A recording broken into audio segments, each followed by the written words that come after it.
그래서 일단 wgen이랑 오늘 안어겐에 대해서 진행할 거고요. 들어가기에 앞서서 먼저 gen에 대해서 간단하게 살펴보도록 하겠습니다.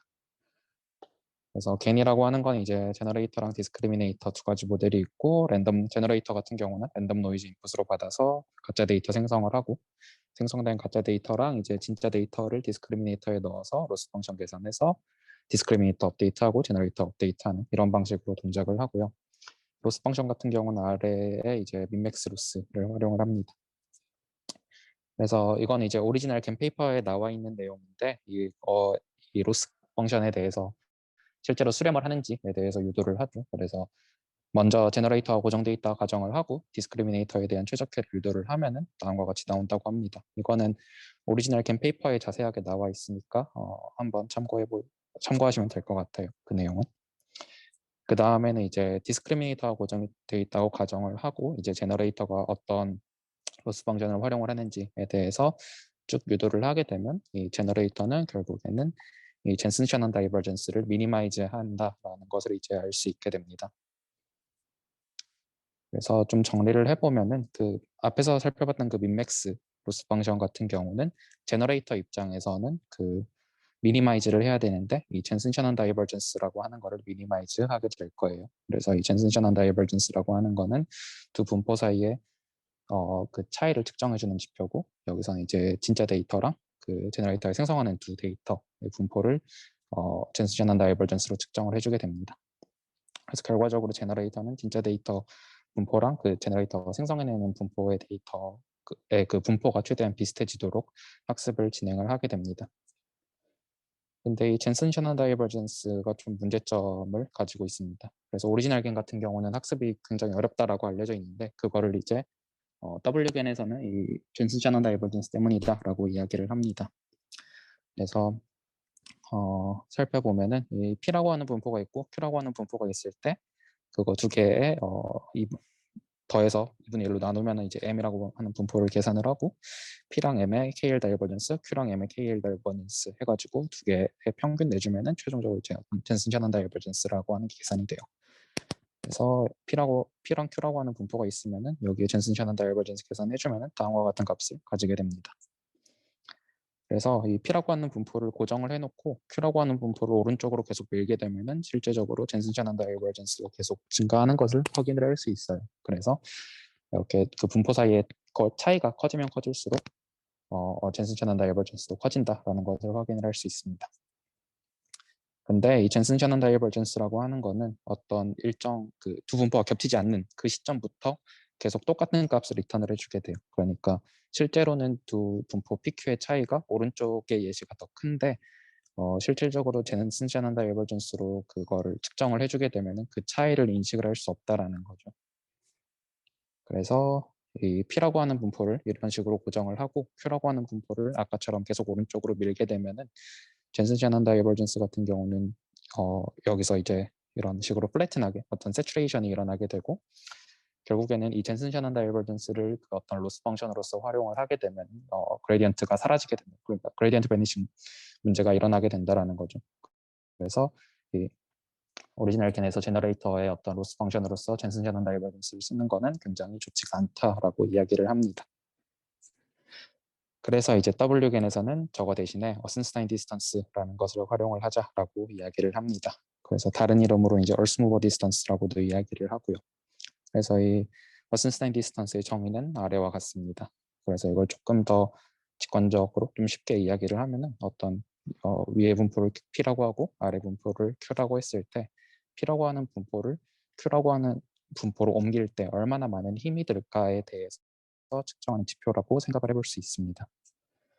그래서 아래 식을 살펴보면은 이 INF 인피멈이라고 하는 거는 어떤 뒤에 값을 미니마이즈 하겠다라는 것과 비슷한 의미다라고 받아들이시면 되고, 이 감마라고 하는 거는 이 P에서 Q로 옮기는 모든 전략들, 그다음에 그 옮기는 전략에 대한 그 얼마나 많은 힘이 필요할까, 그래서 최종적으로 그 옮기는 힘들 중에서 가장 그 힘을 최소화하겠다라는 것이 이 어떤 워슨스타인 디스턴스의 정의가 되겠습니다.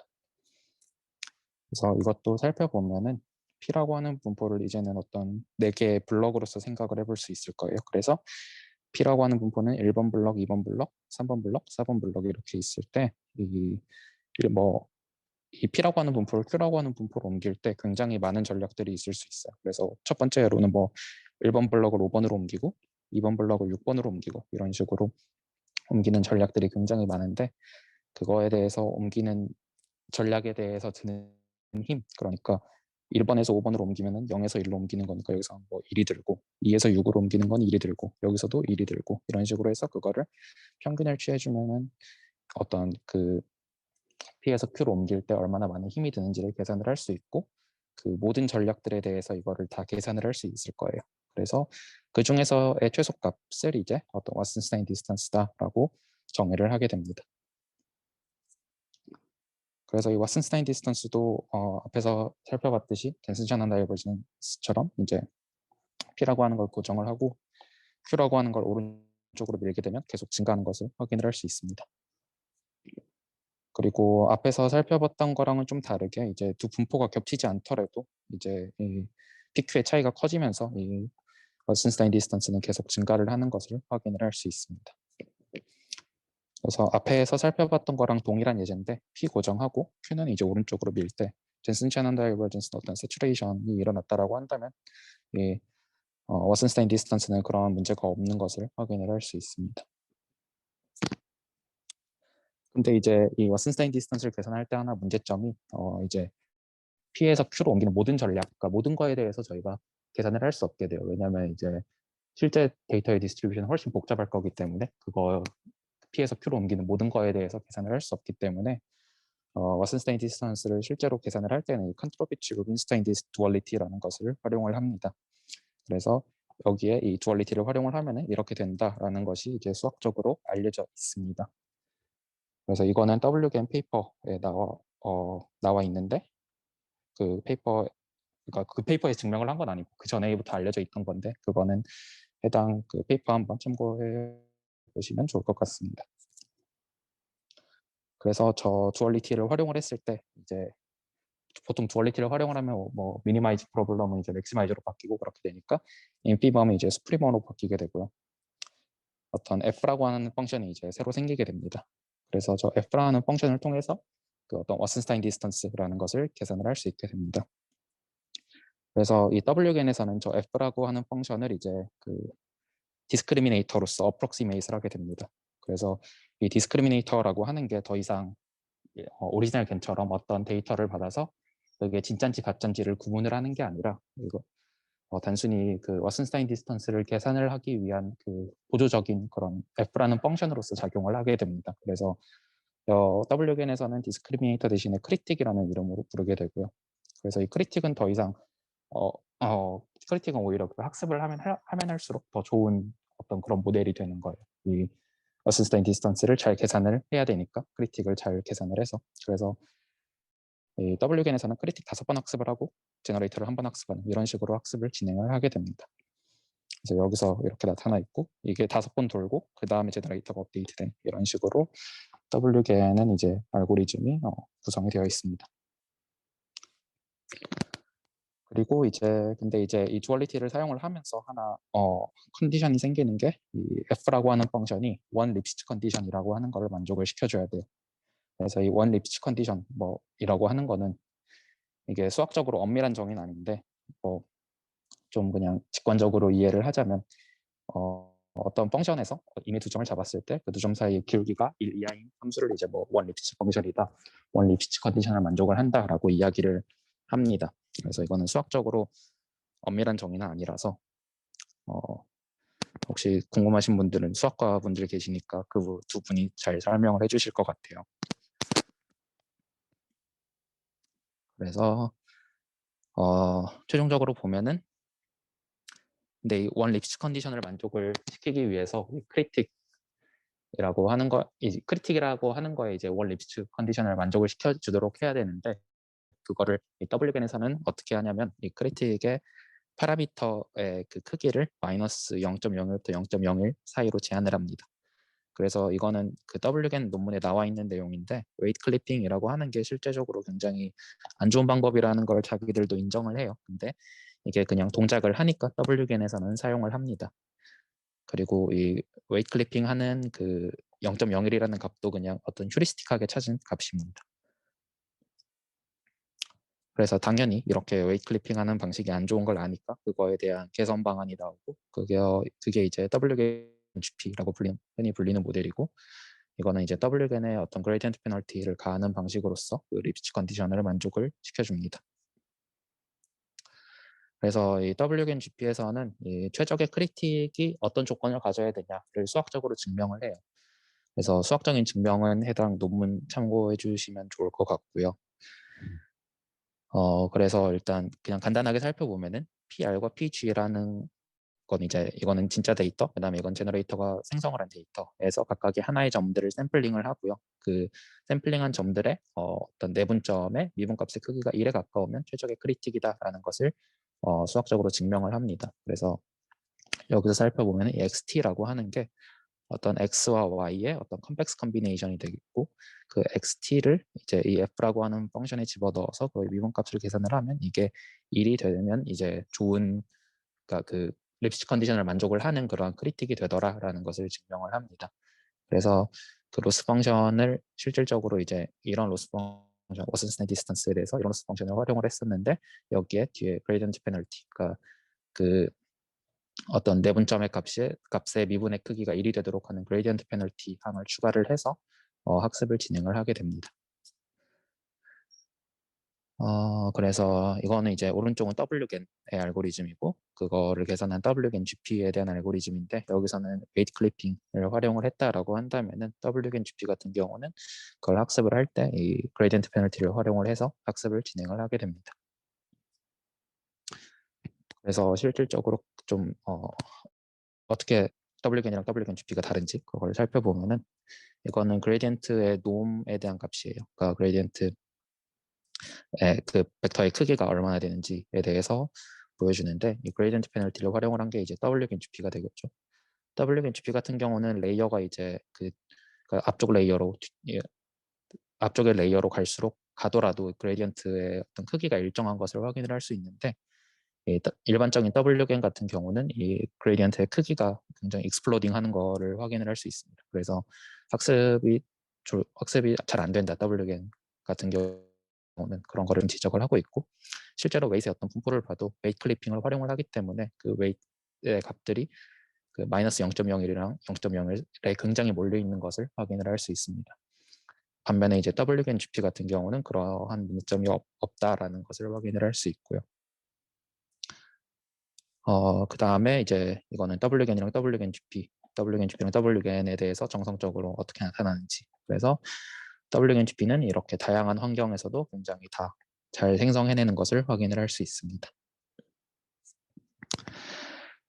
그래서 앞에까지는 이제 WGN에 대한 설명이었고 지금부터는 언어겐에 대해서 간단하게 리뷰하도록 하겠습니다. 그래서 언어겐 같은 경우는 일단 어노말리 디텍션에 이제 그 겐을 적용한 방법론입니다. 그래서 프레임워크를 먼저 살펴보면은 어떤 데이터셋이 있는데 거기서 정상 데이터만 뽑아내서 겐을 학습을 합니다.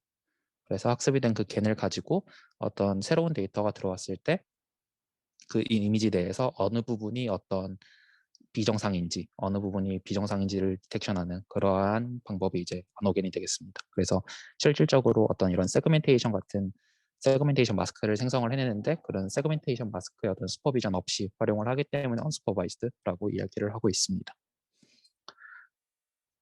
그래서 살펴보면은 어떤 정상 데이터만 가지고 걔네 학습을 하고 그게 마친 상황에서 이제 테스트 단계에서 어떻게 동작을 하는지에 대해서 조금 더 살펴보면은 이 제너레이터 같은 경우는 이제 프리즈가 되어 있습니다. 그래서 어떤 새로운 이미지가 들어왔을 때 이 이미지랑 최대한 유사한 이미지를 생성하는 이 Z를 찾는 게 목적이에요.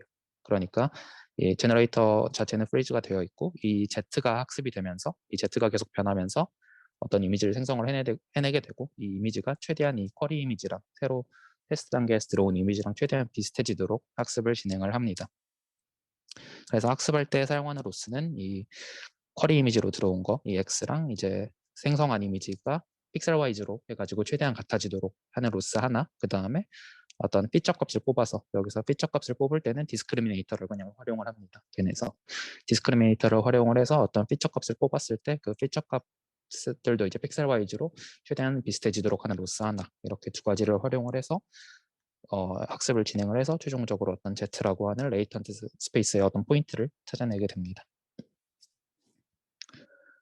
그래서 이제 제너레이터 자체가 어떤 정상 이미지로만 학습을 했기 때문에 쿼리 이미지가 들어왔을 때 어떤 비정상의 쿼리 이미지가 들어오게 되면은 그 비정상의 쿼리 이미지를 잘 생성을 해내지 못하게 될 거예요. 그래서 아래 예시를 보면은 이제 맨 위에가 쿼리 이미지고요. 들어온 쿼리 이미지고, 아래가 학습된 제너레이터가 그 가장 유사하게 생성해낸 이미지가 될 거예요. 그래서 어떤 이런 비정상 이미지, 쿼리 이미지가 들어왔을 때 제너레이터를 통해서 가장 이 쿼리 이미지랑 유사하게 생성한 이미지는 다음과 같이 될 거고요. 그러면 이거 이 두 사진 사이에 어떤 픽셀와이즈로 어떤 앞에서 봤던 이 로스를 이제 어떤 어노말리 스코어로 활용을 하게 되면은 이런 부분들이 비정상이다라는 것을 확인을 할 수 있게 됩니다. 그리고 맨 아래줄에 있는 거는 이제 실제 그 어떤 세그멘테이션 마스크 트루 라벨 값이라고 보시면 되겠습니다.